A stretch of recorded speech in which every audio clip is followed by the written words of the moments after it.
अब जो है, जो हमने चर्चा की आपको इनवर्स की, एडजॉइंट की, अब हम आव्यूह के व्युत्क्रम के द्वारा रैखिक समीकरणों के निकाय का हल ज्ञात करेंगे। इसको हम इंग्लिश में बोलते हैं solution of A system of linear equation using inverse of A matrix. इस प्रकार के जो क्वेश्चंस हैं वो हमारे स्वाध्याय 4.6 में है। जैसे कि, और आपको मालूम है कि समीकरण जो हैं वो यहाँ पर 2 चल की होती हैं और 3 चल की होती हैं। तो सबसे पहले हम द्विचल वाली समीकरण की चर्चा करते हैं। द्विचल मतलब x और y, और 3 चल मतलब x, y और z। देखिए, x + 2y = 2, 2x + 3y = 3। समीकरण की संहति सुसंगतता ज्ञात कीजिए। अभी हल नहीं ज्ञात करना, अभी हमको क्या ज्ञात करना है कि इसकी संहति जो है वो सुसंगत है या नहीं। सुसंगत के बारे में मैं आपको बता दूं कि यदि कोई भी समीकरण हो, पहले तो हम उसको इस रूप में लिखते हैं, X = B। A का मतलब इसमें जो अवयव होते हैं जो x और y के सगुणक होते हैं, जैसे x का सगुणक 1, y का सगुणक 2, x का सगुणक 2, y का सगुणक 3। ओके, x का मतलब होता है यहां पर हमारे पास कौन कौन से अवयव हैं, x और y। यहां पर क्या लिख दिया मैंने, x और y। और b का मतलब होता है जो बराबर के सामने जो भी संख्या हो, जैसे यहां पर 2 है तो यहां पर 2 हो गया, यहां पर 3 है तो यहां पर 3 हो गया। अब देखिए, हमने मॉड ऑफ ए निकाला। मॉड ऑफ ए मतलब वही 2 3 एकम 3 माइनस 2 दूनी 4, अग्रविकर्ण माइनस प्रतिविकर्ण, कितना हुआ -1। क्या ये 0 के बराबर आया? नहीं आया, इसलिए संहति का संबंध हल मिलेगा और जो संहति है वो सुसंगत है। मैंने आपसे अभी बताया कि हम इसमें हल नहीं ज्ञात कर रहे हैं, हम क्या ज्ञात कर रहे हैं, सुसंगतता की चर्चा कर रहे हैं कि सुसंगत है या नहीं। तो हमारे इसका इस प्रकार से हमारे ये समझ में अच्छी तरीके से आ गया कि यदि डिटरमिनेंट्स का जो मान है वो यदि 0 ना हो तो समीकरण सुसंगत होती है, संहति सुसंगत होती है, और यदि 0 हो तो संहति सुसंगत नहीं होती। यदि संहति सुसंगत है तो ही उसका हल मिलेगा, और यदि संहति सुसंगत नहीं है तो उसका हल नहीं मिलेगा। चलिए, ये तो मैंने दो चल के, अब मैंने 3 चल, 5x - y + 4z = 5, 2x + 3y + 5z = 2, 5x - 2y + 6z = यहाँ पर मैंने देखा ax = b, a बराबर देखा, देखिए 5 2 5 5 2 5। देखिए ना, y के गुणक -1 3 -2, -1 3 -2। चलो z का गुणक 4 5 6 4 5 6। मैंने अभी x लिखना सिखाया था। कौन कौन से चल हैं, x y और z। चलिए x y और z। यहाँ पर b में मैंने क्या बताया था, RHS के सामने जो भी संख्या हो 5 2 -1 5 2 -1। संहति सुसंगत के लिए क्या निकालेंगे, mod of A. Mod of A बराबर 5 इंटू, सरल कर दिया इसको, सरल करने पर क्या मिला हमसे, यहाँ पर क्या मिला हमको, सरल करने पर 5 इंटू ये -1 इंटू 4 इंटू क्या मिला, बराबर हमारे पास जो भी आया, क्या ये 0 है? नहीं है। जब ये 0 नहीं है, इसका मतलब है कि संहति का अनन्य हल मिलेगा। इसका मतलब ये हुआ कि दी गई जो संहति है वो कैसी है, हमारे पास सुसंगत है। अब आइए प्रश्न नंबर 7। समीकरण हम निकाल लेते हैं यहाँ पर कि समीकरण 5x + 2y = 4, 7x + 3y = 5 को आव्यूह की विधि से हल करना। अभी तो मैंने आपको सुसंगत और संगतता के बारे में बताया, अब मैं इसका हल ज्ञात करना सिखाता हूँ, और वो भी सबसे पहले मैं ये दो चल वाला सिखाऊंगा और उसके बाद वाले में 3 चल वाला। 5x + 2y = 4, 7x + 3y = 5। चलिए, x के गुणक 5 7, चलो 5 7, y गुणक 2 3 2 3, अचल पद 4 5 4 5, x बराबर x y। चलिए, मॉड ऑफ ए निकाला, 5 दिया 15, 7 दूनी 14, 15 में से 14 गया 1, क्या 0 है? नहीं है, इसका मतलब हल मिलेगा। चलिए, आपको सूत्र बताया था मैंने, A inverse = 1/mod of A × adjoint A. चलिए, 1/1 3 एडजॉइंट ए में आपको क्या सिखाया था मैंने, एडजॉइंट ए में आपको बताया था ना मैंने कि अग्र विकर्ण को परस्पर चेंज कर देते हैं और प्रति विकर्ण में क्या कर देते हैं, चिन्ह चेंज। तो 5 और 3 को क्या कर दिया मैंने, देखिए यहाँ पर 3 और 5 हो गए, और प्रति विकर्ण में चिन्ह चेंज, -7 और -2 कर दिया, -7 और -2 इसका गुणा कर दिया, ये आ गया। अब मैंने सूत्र लिखा ax = b। तो अगर मैं a को उधर ले जाऊं तो x बराबर क्या हुआ, A इनवर्स × b बराबर कितना हुआ, A इनवर्स में मान लिख दिया, और b का मान लिख दिया। गुणा करना मैंने आपको अच्छी, और x की कीमत मैंने यहाँ पर लिख दी x और y। गुणा करना मैंने सिखाया था, पहले का पहले के साथ, दूसरे का दूसरे के साथ। फिर दूसरी रो जाएगी तो नीचे पहले का पहले के साथ, दूसरे का दूसरे। 3 इंटू 4 12, -2 इंटू 5 -10, -7 इंटू 4 -28, 5 इंटू 4 25, बराबर। 5 इंटू 5 5, क्या मिला 2। यहाँ पर क्या मिला -3। ये एक्स वाई है, यहाँ 2 -3 है। एस की कीमत किसके बराबर आ गई 2, वाई की कीमत किसके बराबर आ गई 3। इस प्रकार से 2/2 के हमारे पास जो हल मिले वो क्या हो गया, एक्स बराबर 2 और वाई बराबर 3। अब उसी प्रकार से हम प्रश्न नंबर 13 देखते हैं, और प्रश्न नंबर 13 में 3 चल के बारे में बताया। क्या मिला, 2x + 3y + 3z बराबर 5, x - 2y + z बराबर -4, 3x - y - 2z बराबर -3। वही का वही ax बराबर b, a बराबर देखिए 2 1 3, 3 - 2 - 1, 3 1 और -2 मिल गया आपको। यहाँ पर x बराबर क्या लिया, x y z। b बराबर कितना लिया, 5 -4 और 3। ये लीजिए 5 -4 और 3। मॉड ऑफ ए निकाला, कितना आया मॉड ऑफ ए। सारणी को सरल करना आपको अच्छी तरीके से आ चुका है, बहुत बार सीखा चुका हूँ, कर लीजिए। कितना आया 40। अब मैंने आपको वो उप सारणी के बारे में और उप सखंड के बारे में बताया था। ये सखंड निकाला, A11 A12 A13, A21 A22 A23, A31 A32 और 33। मैंने आपको यहाँ पर बताया था, अब की बार मैं इसको बता देता हूँ। 1 2 का मतलब फर्स्ट रो सेकंड कॉलम। चलिए फर्स्ट रो सेकंड कॉलम क्या मिला, 1 3 1 -2। ये लीजिए 1 3 1 -2, सॉल्व कर दीजिए। सूत्र तो बताया था, -1 की पावर क्या होता है i + j। उसी प्रकार से 2 2 जी लीजिए 2 2 मतलब दूसरा रो दूसरा कॉलम, दूसरा रो को रख दीजिए दूसरे कॉलम। क्या मिला 2 3, क्या मिला 3 -2। ये लीजिए 2 3 3 -2, सॉल्व कर दिया। इसी प्रकार से 3 2 का मतलब क्या हुआ, तीसरा रो, और क्या मिला बराबर 3 2। यहाँ पर क्या निकालना हूँ, तीसरा रो दूसरा कॉलम यहाँ पर ले लिया। ये कितना मिला, ये कितना हुआ -1 to the power 3 + 2 2 3, और ये सरल कर दिया। सबके मान मैंने लिख दिए, A11 A12 A13, A21 A22 A23, A31 A32 A33। क्या मिला 5 5 5, क्या मिला 3 -13 11 9 1 और 9। मैंने इसीलिए इनको डार्क लाइन से इंगित कर दिया, जिससे कि आपको इसके मान अलग अलग दिखें। अब मुझे क्या निकालना, एडजॉइंट ए। मैंने आपको एडजॉइंट ए के बारे में बताया था कि जो भी हमारे पास सहखंड आते हैं उनको हम जो रो में लिखे होते हैं, जैसे A11 A12 रो का है और A11 A21 A31 कॉलम का है, तो मैंने जितने भी रो हैं उन सबको किस में चेंज कर दीजिए, कॉलम में। देखिए 5 5 5 5 किस में था, रो में। सीधा उठा के मैंने क्या कर दिया, कॉलम। ये किस में था, रो में, क्या कर दिया कॉलम। ये किस में था, रो में, ये कर दिया कॉलम। अब एडजॉइंट ए निकल गया। ए इनवर्स तो मैंने आपको निकालना सिखाया था, फिर दोबारा सिखा देता हूं। ए इनवर्स बराबर 1/mod of A into adjoint A. 1/mod of A किसके बराबर, अब भी मैंने जस्ट निकाल के दिया आपको 40। एडजॉइंट ए किसके बराबर है 5 5 5 3 -13 हो गया। अब मुझे अभी मैंने आपको बताया था किस रूप में लिखते हैं इसको, ए एक्स बराबर बी। मैंने लिख दिया ए एक्स बराबर बी, पर मुझे तो किसकी कीमत चाहिए, एक्स की, तो ए को उधर ले गया, तो ए क्या हो गया, एक्स बराबर ए इनवर्स इंटू बी। चलिए ए इनवर्स लिखा 1/40।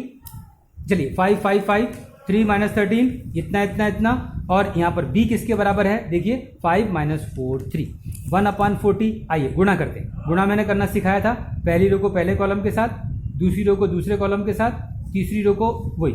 यहाँ पर कॉलम एक ही है, इसलिए यहाँ पर जो गुणा होगा ऊपर आएगा, यहाँ पर जो गुणा होगा दूसरी रो में आएगा, तीसरी रो का गुणा होगा तीसरी रो में आएगा। गुणा किया 25 -12 27 25 52 3 25 -44 -6 कितना मिला, जोड़ दिया 40 80 -40 किसके बराबर है 1/40।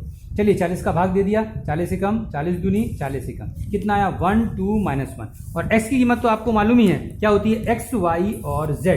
तो x बराबर कितना हुआ 1, y बराबर कितना हुआ 2, z बराबर कितना हुआ -1। इस प्रकार से हम 3/3 मतलब x y z और जो है चल के लिए x की कीमत, y की कीमत और z की कीमत किससे, समीकरण के आव्यूह से और हम सहती से निकाल सकते हैं। अब आइए, अब हम स्वाध्याय, हमने आपको सारी चीज़ों के बारे में बता दिया इस टॉपिक में, इस आयु में जितने भी हमारे पास टॉपिक्स थे उनके गुणधर्म के बारे में हम उनको द्विचल, तीन चल, द्विकोटि, तीन कोटि बराबर और समीकरण की संहति को एडजॉइंट निकालना सिखा दिया, इन्वर्स निकालना सिखा दिया। इस प्रकार से स्वाध्याय 4.6 तक सारा का सारे चैप्टर में जितनी मेथड्स हैं, जितने भी हल हैं वो मैंने सब आपको निकालना सिखा है। अब स्वाध्याय 4 में तो आपको मालूम है कि इन सब चीज़ों का पुनरावर्तन ही होता है, लेकिन पुनरावर्तन के रूप में भी फिर भी मुझे ऐसा लगता है कि ये जो 2-3 क्वेश्चन है वो बहुत ही इंपॉर्टेंट, बहुत ही अच्छे क्वेश्चन हैं, तो हम उनके बारे में भी चर्चा कर लें। जैसे कि स्वाध्याय 4 में प्रश्न नंबर 14 के बारे में चर्चा करते हैं। बड़ा इंपॉर्टेंट क्वेश्चन है। 1 2 3 1 + p 3 + 2p 6 + 3p 1 + p + q 4p + 3 ये दिया है। मैंने इसको LHS के रूप में मान लिया और यहाँ लिख दिया। अब आपको अच्छी तरीके से मालूम, मैंने आपको सिखाया था कि हम किसी भी पंक्ति में या किसी भी कॉलम में किसी भी संख्या का गुणा करके दूसरे कॉलम में जोड़ सकते हैं और दूसरे कॉलम में घटा सकते हैं। मैंने यहाँ पर देखा p, 2p और p, यहाँ पर 1 है, यहाँ पर 2 है और यहाँ पर 3 है, यहाँ पर भी 1 है, 2 है, 3 है। तो क्या यदि मैं इसमें p का गुणा करूँ तो यहाँ पर क्या मिल जाएगा? p, यहाँ पर 2p और यहाँ पर 3p, यहाँ पर भी p, यहाँ पर भी 2p, यहाँ पर भी 3p। तो क्या मैं इस कॉलम में p का गुणा करके सेकंड कॉलम में घटा सकता हूँ? चलिए मैंने घटा दिया, तो p से p चला गया, 2p से 2p चला गया, 3p से 3p चला गया, तो बचा क्या? 1, 3 और 6।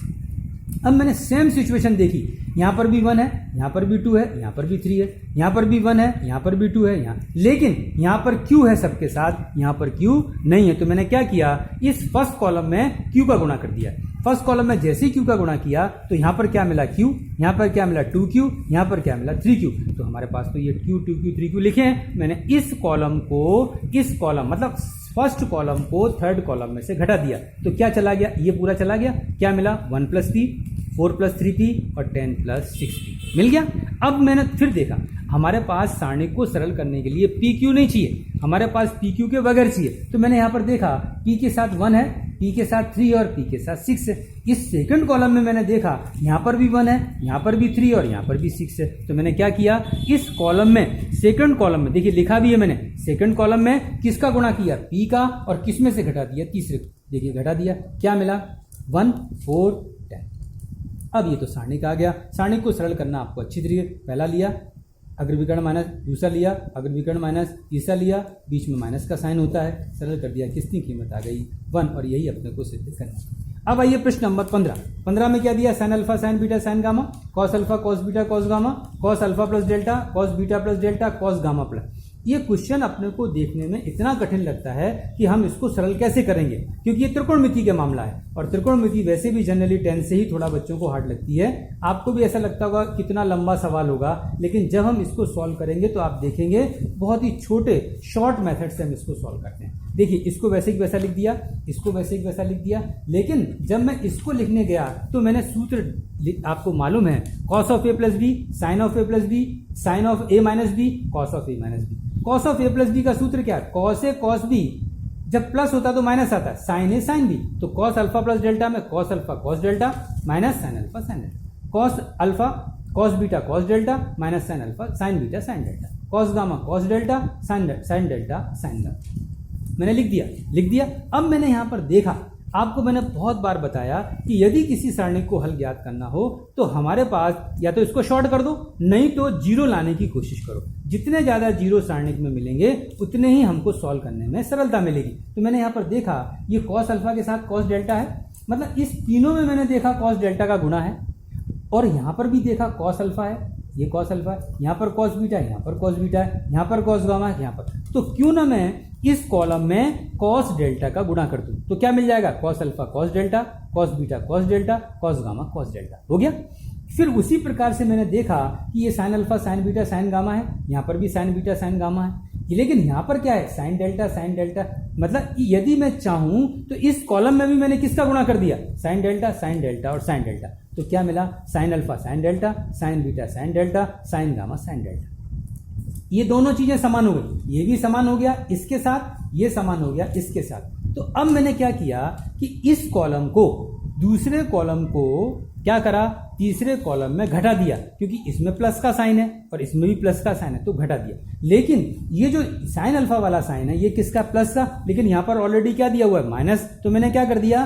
पहले कॉलम को तीसरे कॉलम में जोड़ दिया, लिख दिया, देखो लिखा हुआ है तीसरा column C3 plus sine alpha into C2, ये देखिए उसी प्रकार से C3 तीसरा कॉलम लेकिन माइनस कॉस, मतलब इसमें मैंने साइन किसका गुणा किया, डेल्टा का गुणा किया, लेकिन जोड़ा इसमें कॉस डेल्टा का गुणा किया, लेकिन क्या कर दिया मैंने, घटा दिया। देखिए ना ये लिखा हुआ है, यहाँ पर साइन डेल्टा है और यहाँ पर भी साइन। अब मैंने देखा तो क्या मिला, ये तो वही का वही वैसे कि वैसा रहेगा, जिसमें जोड़ा या जिसमें घटाया ये सब के सब कट गए एक दूसरे से, क्या मिला 0 0 और 0। और ये तो आपको अच्छी तरीके से मालूम है, किसी भी सारणिक में यदि एक रो या एक कॉलम 0 के बराबर हो तो उसका मूल्य किसके बराबर होता है, 0 के बराबर। इसका मान कितना हो गया, 0। यही हमको सिद्ध करना था। प्रश्न नंबर 16, ये भी बहुत इंपॉर्टेंट क्वेश्चन है, बराबर है, ये बोर्ड में भी आ चुका है। इसमें आप देखते हैं 2/x 3/y 10/z बराबर 4, 4/x 6/y 5/z is equal to 1, 6/x 9/y minus 20। समीकरण मैंने आपको स्वाध्याय 4.6 में इसकी चर्चा कर दी है, लेकिन इसके बाद भी मैं दोबारा क्यों सिखाऊंगा आपको, क्योंकि वहां पर मैंने क्या लिखा था 2x 3y 10z, लेकिन यहाँ पर क्या बटे में x है, तो हमारे पास एक कंफ्यूजन खड़ा होता है कि बटे में x हो तो हम क्या करेंगे। कोई चिंता का विषय नहीं है, शायद 10वीं में भी हमने इस प्रकार के समीकरण को सरल किया था। क्या करते थे हम, 1/x को कुछ मान लेते थे, 1/y को कुछ मान लेते थे, 1/z को, तो मैंने क्या किया 1/x को a, 1/y को b, 1/z को c, तो क्या मिला, अब समीकरण क्या रूप बिल्कुल चेंज हो गया, और जो समीकरण हमको इतना हार्ड लग रहा था वो समीकरण एकदम सरल वे में आ गया। क्या मिला 2a 3b 10c, 4a 6b 5c, 6a 9b और minus 20c is equal to कितना हुआ 2। समीकरण को सरल तो सरल कैसे रूप में लिखते हैं, ax बराबर b, a बराबर लोग देखो ना गुणक दो, a का 2 4 6 2 4 6, b का 3 - 6 9 3 - 6 9, c का 10 5 - 2 10 5 - 20 आ गया। x को क्या लिखते हैं, x y और z, क्यों 3 चल है ना, तो यहाँ पर क्या लिख दिया x को मैंने, देखिए a, यहाँ पर क्या लिखा b और यहाँ पर क्या लिख दिया मैंने c। अच्छा जेड के जो हमारे पास अचल पद होता है, जो बी लिखते हैं, बी को क्या लिखते हैं अचल पद, 4 1 तो 4 1 और 2। और हल हम कैसे करेंगे, 4.6 में मैंने यही समीकरण में आपको क्वेश्चन सिखाए थे, उससे आप हल कर लीजिए। इस प्रकार से इस चैप्टर को हमने अच्छी तरीके से संपन्न कर दिया और हमने देखा कि हमारे पास सब प्रकार की मेथड, सारे आपके गुणधर्म और सब चर्चा कर दीजिए। बाद बाकी जो क्वेश्चन है आप उनको सॉल्व कर दीजिए और अपनी नोटबुक में नोट करके और चेक करा दीजिए।